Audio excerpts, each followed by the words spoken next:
দক্ষিণ চব্বিশ পরগনায় যে কৃষক সভা হলো, আপনারা হয়তো দেখেছেন হাজারে হাজারে মানুষের ভিড়। আপনারা দেখেছেন বন্যা টুডু কার্যত ঝড় তুলে দিয়েছিল। আপনাদের বন্যা টুডুর একটা বক্তব্য শুনিয়েছি, তৃণমূল বিজেপিকে কিভাবে ধুইয়েছে সেটা নিশ্চয়ই আপনারা দেখেছেন। মানুষের চোখ ধীরে ধীরে খুলছে। তারপরে শতরূপ ঘোষ স্টেজে ওঠার পরে হাততালির রোল। শতরূপ ঘোষ যখন কথা শুরু করে, আপনারা ভালো মতোই জানেন তৃণমূল বিজেপির কি হালাত হয়। আর কৃষক সভা থেকে যে বক্তব্য শতরূপ ঘোষ রাখলো, আপনারা শুনেছেন শতরূপ ঘোষ যে কথাগুলো বলেছে, এর মধ্যে বহু কথা উনি টিভি চ্যানেলে বারবার বলেছেন। তবে আমার মনে হয় সময় চলে এসেছে, মানুষের চোখ খুলতে হবে, মানে মানুষকে নিজেকেই নিজের চোখ খোলাতে হবে। যদি নিজের চোখ নিজেরা খুলতে না পারে, তাহলে কিন্তু আগামী প্রজন্ম রসাতলে যাবে। তবে শতরূপ ঘোষের বক্তব্যটা শুনুন আপনারা, হয়তো অনেকেরই চোখ খুলতে পারে। দেখুন, প্রথম কথা হচ্ছে তৃণমূল চুরি করে, বিজেপি দাঙ্গা করে, এই নিয়ে আলোচনা করে লাভ নেই। একটা 5 বছরের বাচ্চা আমাদের রাজ্যে জানে। আর এমনও নয় যে ওদের চুরি নিয়ে গালাগাল দিলে লজ্জা পেয়ে ওরা চুরি করা বন্ধ করবে। লজ্জা পাওয়ার থাকলে বহুকাল আগে পেয়ে যেত, বহু আগে চুরি বন্ধ হয়ে যেত। কিন্তু আপনারা জানেন তৃণমূল এমন পার্টি, গালাগাল খেয়ে কোন দিন ছাগল ঘাস খাওয়া বন্ধ করে দেবে, কিন্তু তৃণমূল ঘুষ খাওয়া বন্ধ করবে না। তাই এদেরকে চুরি নিয়ে গালাগাল দেওয়া মানে এদেরও সময় নষ্ট, নিজেদেরও সময় নষ্ট। 14 বছর ধরে, 15 বছর ধরে অনেক গালাগাল হয়েছে, কিন্তু প্রশ্ন এইটা নয় যে ওরা কত খারাপ। প্রশ্ন হচ্ছে বাংলায় এই পরিবেশ চলবে, এই পরিস্থিতি চলবে, নাকি এই পরিস্থিতি আমরা পাল্টাবো। দেখুন, আমরা বামপন্থীরা অত্যন্ত কঠিন সময়ের মধ্যে নিয়ে গেছি বাংলায়। গত কয়েক বছরে, গত 1 দশক 1.5 দশকের ওপর অত্যন্ত কঠিন সময়ের মধ্যে দিয়ে গেছি।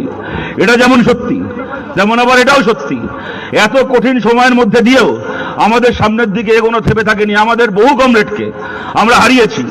আমাদের এই কমরেডরা আজকে বেঁচে থাকতেন, আমাদের এই কমরেডরা আজকে আমাদের মধ্যে থাকতেন শুধুমাত্র যদি তারা তাদের হাতে ধরা লাল পতাকাটাকে মাটিতে নামিয়ে রাখতে রাজি হতেন, তাহলেই তারা বেঁচে থাকতেন।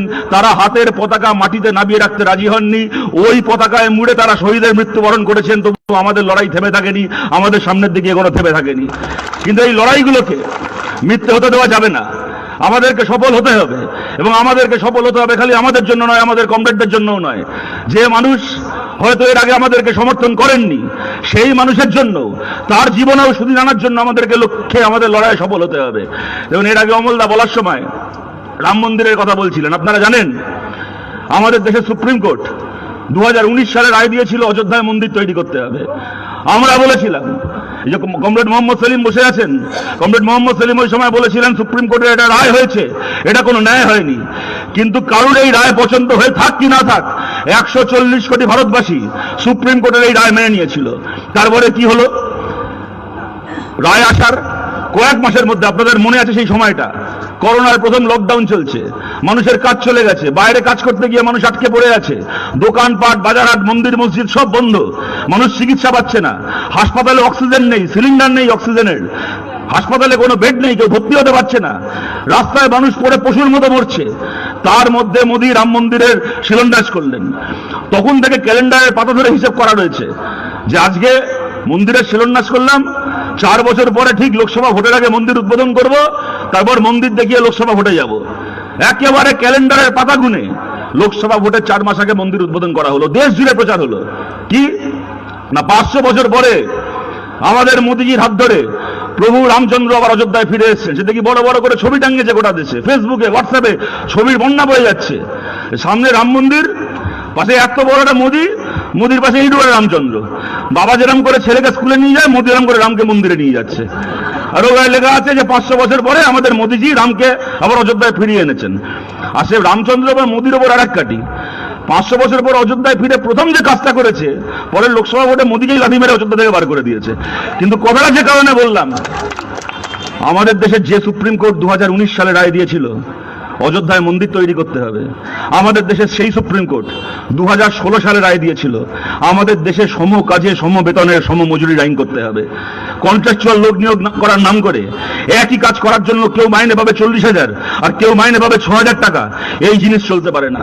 সংখ্যার জোরে ওরা কি না করেছে, সংখ্যার জোরে ওরা এনআরসি করে লোককে দেশ থেকে বাদ দেওয়ার আইন করেছে, সংখ্যার জোরে ওরা নোট বাতিল করেছে, সংখ্যার জোরে ওরা কি না করেছে বলুন। সংখ্যার জোরে চাইলে সুপ্রিম কোর্টের রায় মেনে ওরা সম কাজে সম বেতনের আইন করতে পারতো না? চাইলে ওরা করতে পারতো, ওরা করেনি।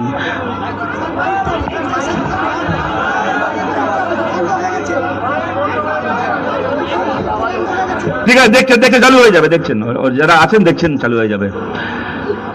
সম কাজে সম বেতনের আইন চাইলে ওরা সংখ্যার জোরে করতে পারতেন, ওরা করেনি। চাইলে আমাদের বিধানসভায় ওই নিয়ম পাশ করিয়ে আমাদের রাজ্যে আইন বলবৎ করা যেত, আমাদের রাজ্যের সরকার করেনি। আমরা বামপন্থীরা বলছি আমরা অত্যন্ত কঠিন সময়ের মধ্যে দিয়ে যাচ্ছি, কিন্তু মানুষের আশীর্বাদে মানুষের ভালোবাসায় যদি আমাদের এই কণ্ঠস্বর আমাদের রাজ্যের বিধানসভায় পৌঁছয়, আমাদের প্রথম লড়াই হবে আমাদের বাংলায় সম কাজে সম বেতনের আইন সুপ্রিম কোর্টের ওই রায়কে বলবৎ করে চালু করা।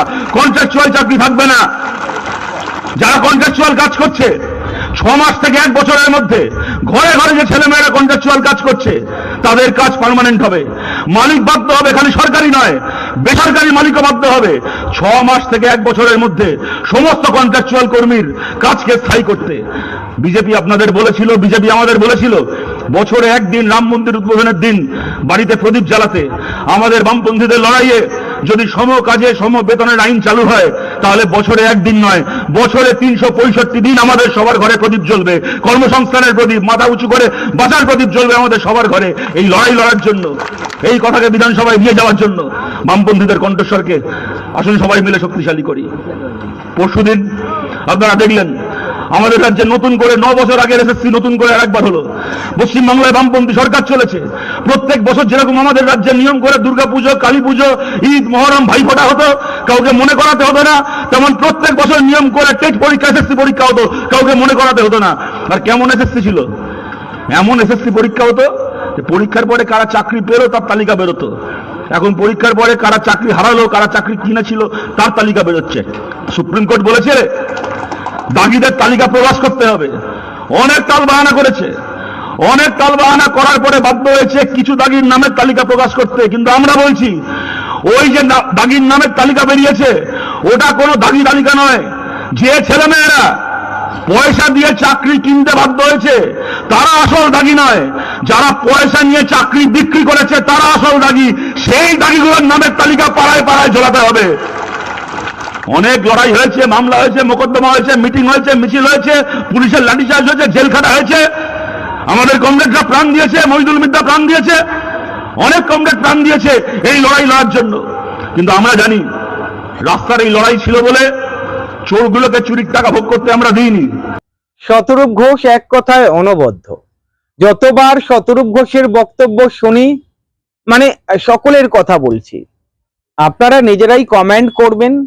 শতরূপ যেভাবে যুক্তি দিয়ে কথা বলেন, বিরোধীরা কেন চুপ করে থাকে তার উত্তর আপনারা জানেন।